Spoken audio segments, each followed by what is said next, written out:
morning to you. Welcome to K24 this morning. An amazing Wednesday, if you ask me. My name is Mongala Mbuvi. Karibu tena sana kwenye kipindi. Okay, a very good morning to you indeed. Shiko Kaitani is my name. It is another amazing session coming your way right here on K24. And of course, we're not alone. Definitely. Of course, if it's a morning on K24 this morning, you definitely know we have to jump into the dailies and look at the big stories of the day. My name is Jeff Mote. As you can see, power-packed edition as far as the panel is concerned. Lots to discuss this morning, and it seems like it matters debt, both from an individual front as far as your bank interest rates are concerned, and also from a national perspective with the debt ceiling being raised or not. Those are some of the issues we discussed this morning as we jump into the dailies and look at the big stories of the day as you join us. This morning, joined by Dennis Tumbi, political and governance expert. Karibu sana this morning. Dennis Anyoka, advocate of the High Court. Good morning. Good morning. And a man who had been away from K24 this morning for quite a while, but he said Christmas won't come around until he comes back. Mr. Patrick Wachira, a special projects editor of the People Daily Morning. Good morning. And of course, Daragwa MP, and of course, chair of the CIOC, Jeremiah Koyoni. Good morning. Morning. Good morning, of course. Very many stories we're looking at this morning and so much to discuss. But after this, of course, there's lots more coming on the show as well. Right, sure.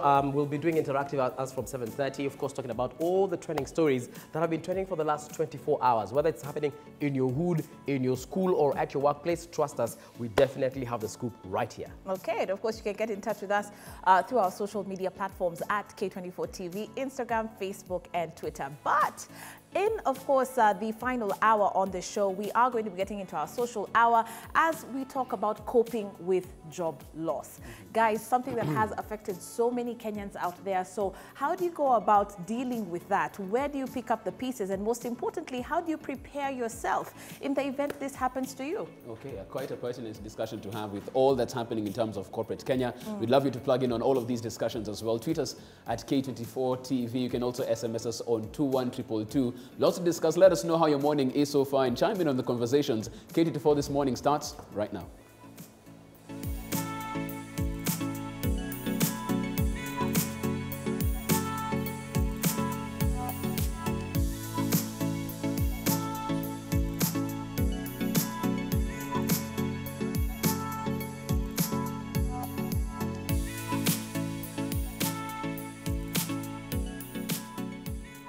Good morning. As always, you know the drill. At this particular point, look at the front pages of each of the dailies and then dig a bit deeper with my panel to see what this really means as we move forward. Let's start off with the front page of the People Daily. Public debt vote postponed amid political tussles. Senators will today decide whether to allow more government borrowing after engaging in a 5-hour showdown between pro-handshake and Ruto allies, even as concerns mount over countries' indebtedness. That's a story that you can get on the front page of the PD. Also, we want fresh census, says minority.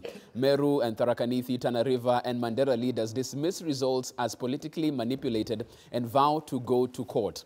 That's a story that you can get in detail in your copy of your People Daily this morning. On the front page of the Daily Nation, point of no return in NASA's bitter fallout.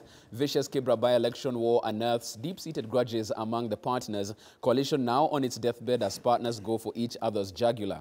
That's a story that you can get in detail right there on the front page of your Daily Nation and therein. Also on the front page, scenes of the chaos that was witnessed yesterday close to Integrity Center. Mike Sonko's chaotic date at the EACC.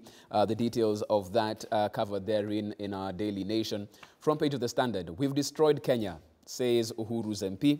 Gatondo South MP asks Parliament and Executive to apologize to Kenyans for cooking books, taking expensive loans, receiving kickbacks and lying about state of the economy. Quite a raft of very serious allegations if this is anything to go by, and especially where we are as a country right now. So we'll have to dig deeper into this as well, because this is coming straight from the August House itself. Also, MPs vote with banks to return expensive loans. Big victory for bankers after MPs failed to turn up in good numbers to protect Kenyans from high interest rates. Lenders now have a blank check to charge as they deem fit. Is this a boon for corporate Kenya and the SMEs who've been crying for money saying there's a credit crunch? Or is this exploitation round the corner? Something else that you need to look at in detail right here. Front page of the Star. 40 constituencies could be scrapped after 2019 census. IEBC to use population results to decide new electoral units and boundaries.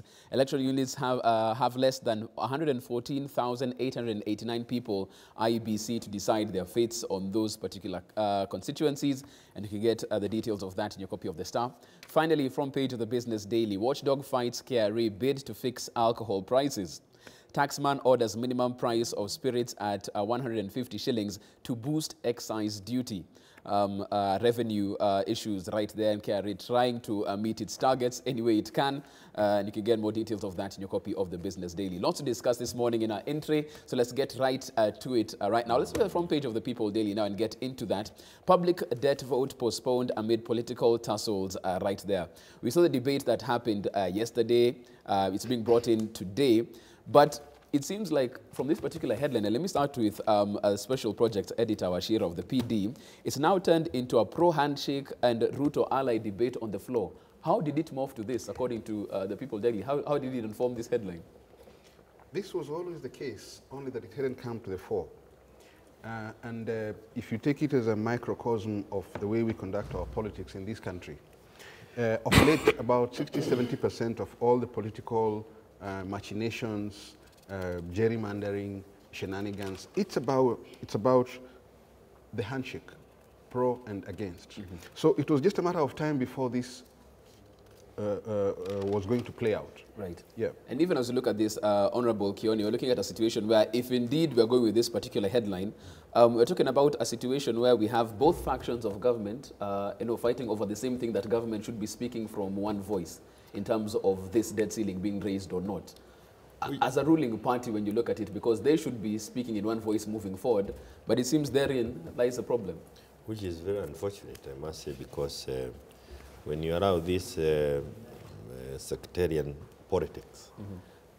You lose the bigger picture. You're not able to address this issue objectively. Mm-hmm. And the issue of public debt is a very serious issue. The reason why, I think under the old constitution, now it's not an old constitution, the constitution that we did away with, the Parliament had not been given this kind of an opportunity to discuss and allow the public to feed into the story. Right. But if the public is allowed to feed in the story, not because of the objectivity of the story, but because you belong to this divide and the other, it's unfortunate, and I hope the senators will be able to go over this. It's also there in the National Assembly. Right.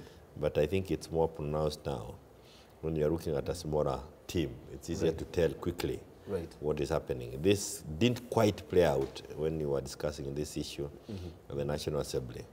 But it did yesterday. I saw it on TV also. On the floor of the National Assembly, probably as well, we could probably touch on that. When it was approved and taken to the Senate, because very many people and very many economists talking about the fact that probably this is not the right move as of now. Why did the Assembly feel it fit to actually extend or raise this ceiling and forward this to the Senate? One of the things that I need to bring out is that we raised the debt ceiling to 9 trillion shillings. But we didn't tell the government to borrow 9 trillion. We raised it to 9 trillion for up to 2024. The only amount of money the government is allowed to borrow this financial year is 635 billion. Money that we actually factored for during the budget, because when we passed the budget, we passed it with that kind of a deficit. And the only way the government can then deal with the deficit is by borrowing. Mm-hmm. So it is not that we can go back and blame the government without saying that we ourselves in Parliament, we allowed projects that, and we knew that these projects could only be funded by borrowing, including some work that I need done in Daragwa.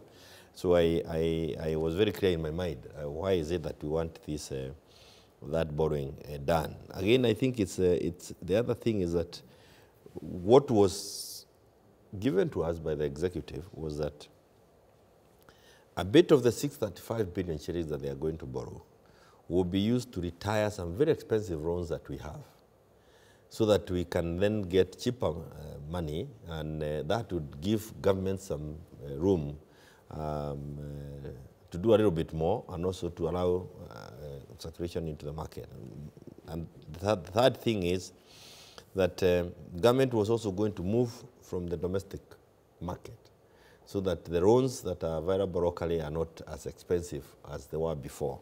Because with the government borrowing from the same market that Kenyans would want to borrow, certainly the money becomes expensive, because the government is a better borrower than any of you at any given time. So those 3-4 things persuaded some of us to allow that to happen. And I think it's still a good thing. Right. Senate to just allow it to happen. As we wait for that vote to happen, I think it happens around 2 in the afternoon today. Let me bring Dennis in on this as well, Dennis Tumbi, because we're looking at a state where even as we stand right now, some people are saying, okay, fine, we passed the budget with over 600 billion shillings deficit. Is it time we just start cutting our coats according to our cloth, because it almost feels like it's untenable moving forward? Well, this is indeed an extremely serious matter. And this is a conversation of whether Kenya will stand on collapse, because where we are, the government has even started defaulting on debt repayment. Now, one of the things that we need to look at is actually a conversation in regards to manners.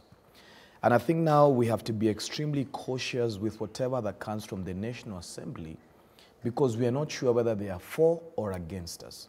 And this is why I say that. First of all, if you look at the government with its exponential appetite for loans and where this money is going to, the uniqueness is that you're saying you're raising the ceiling for debt restructuring and to be able to renegotiate expensive loans with concessional loans. But the same government refused to take up concessional loans from World Bank and others and went for commercial loans. World Bank is giving at 1%. The commercial loans that are domestic, we're getting at 9%. So somebody who already chose a path to go to get expensive loans, how then do you give them a blank check to get more loans? And they're lying to you that we're going to restructure, we're going to do this and that. We cannot trust the national government with the debt process anymore. And I think one of the things we need to do is that we need to be careful how our money is spent and where it's borrowed and what for. Because now I think we've moved from the Big Four agenda into legacy projects. We're not even sure the money is for what and which, and whether the money will be used anyway. But also, there are critical personal interest with politicians who have commercial interest, which politicians who are businessmen. So this conversation is a very serious conversation that we don't need to brand it as pro-Ruto or whatever it is. And even if it's pro-Ruto and the deputy government wants to inherit a government, does the deputy president want to inherit a government that is on its knees? Not even on its knees, perhaps dead and buried. And we have to prophesy that may dead bones come to rise. This is a very critical matter.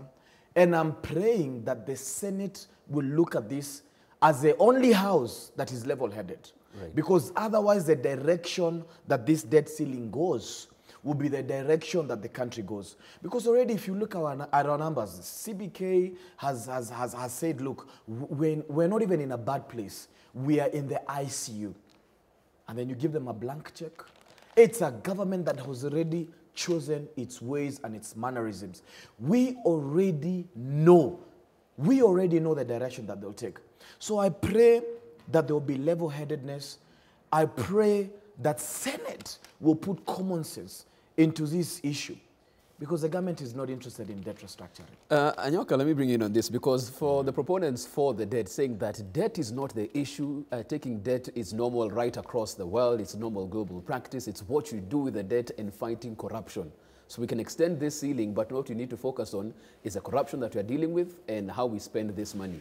Do you buy that argument?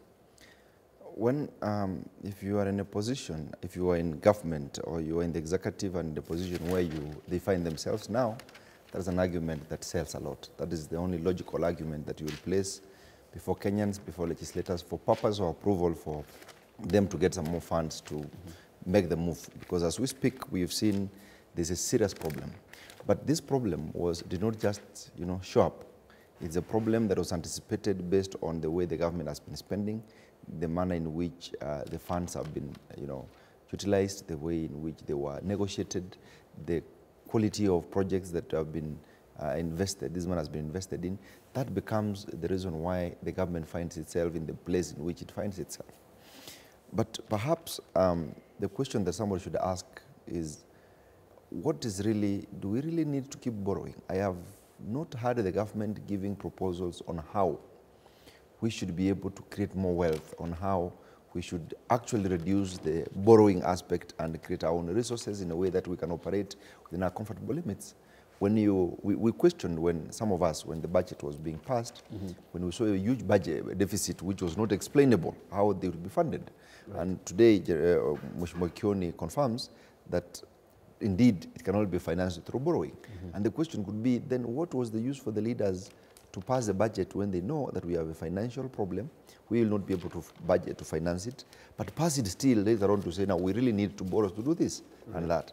So it's a question of morality, if you ask me. Right. It's a question of whether the leaders will want to do it. If today we could be guaranteed that the government can be able to spend the money in the manner in which Honorable Kioni proposes or suggests, we could easily say as a country, yes, probably let's close our eyes one more time. But it's no guarantee. Nobody even guarantee that that can even happen. Honorable Kioni, let me come back to you and bounce back to you on this one, because one thing that came out on the floor of the Senate yesterday was the fact that they were saying, okay, fine, we want to extend this particular ceiling, but you don't know the particular projects that this money is supposed to be going towards. Was this discussed, because you said it was discussed, was it discussed in the National Assembly, but the Senate isn't privy to those details? No, one is that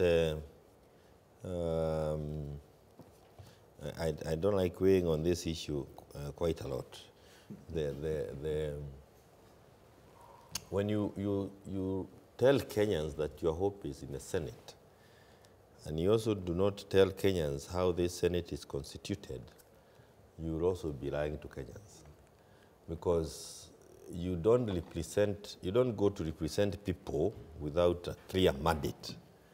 And the fact that this debate is actually at the Senate, I can tell you that it can get to a point where the vote from the Senate does not matter, because the Constitution does not quite require the input of the senators on this issue, for the reason that when it comes to the way we constituted the Senate, it's not a debate that I like going into, because it's now quite a bit in the history. I paid a bit of attention to what was being said, but you can actually see a lot of talking points. You know, you have just talking points and on there. But on the issues that needs to be done, without doubt, we engaged in quite some heavy projects in the past. And what also has come out clearly, and I don't know what that is, why there was a little bit of shake-up in Treasury, is that the CS or the ministry has not quite been objective in the way they were giving projections. And they had been over-ambitious. And I know it's for that reason that we have a supplementary budget on the way, either this week or next week, which should then be able, we should be able to address the issues a little bit more. They should be able to tell us a little bit more. The projections were beyond what could be achieved. And that explains the problems that we're already having with the judiciary. Because even within Parliament, by the way, it is important to know that the cuts you are seeing in the judiciary have also been banged onto Parliament, for the reason that there was, I think the Treasury did not do, they did not do a good job, and they may not have done it for a couple of years.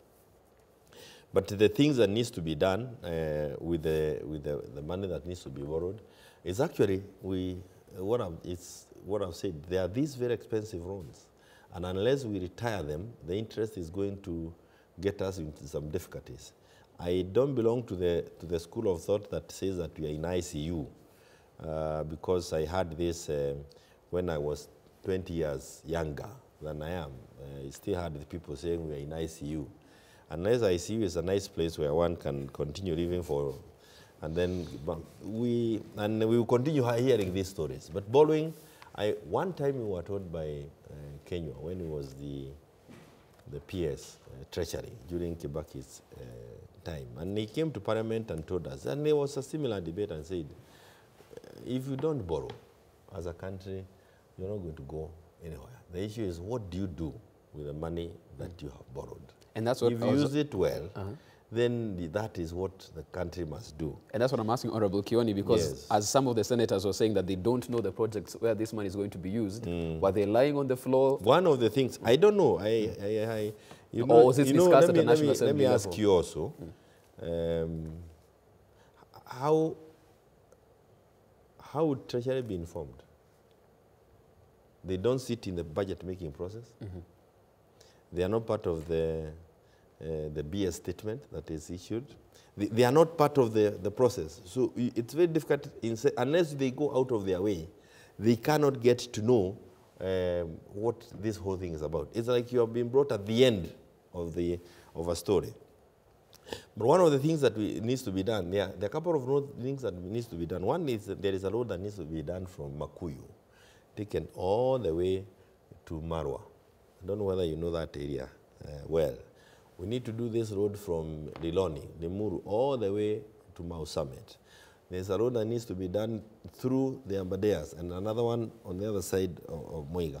And there are many other, I talk of the projects and I know from the regions that I come from, but I know there are also other projects. We also have this expressway that needs to be done from Jomo Kenyatta Airport to Westrat. And I think there's a little bit of it that also needs to go to the SGR. So the projects are there that needs to be funded. Not to mention the small ones that I have mentioned in Daragwa, some 4.5 billion projects that are there.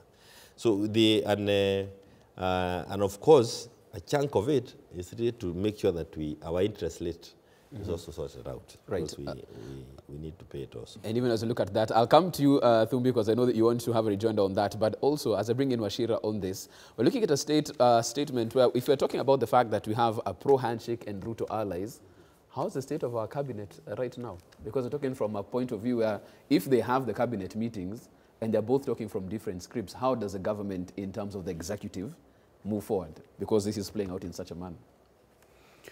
The cracks are very, very serious, that I can tell you for free. And the matter has been simmering for quite some time.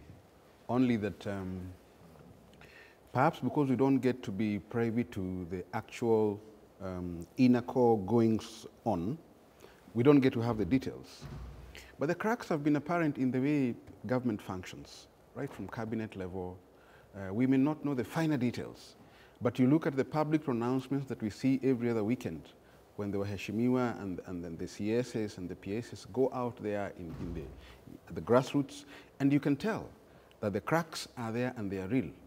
Now, the problem is that government has still not run its term in terms of between now and the next elections. So you keep wondering, how are we going to achieve our objectives? How will government function?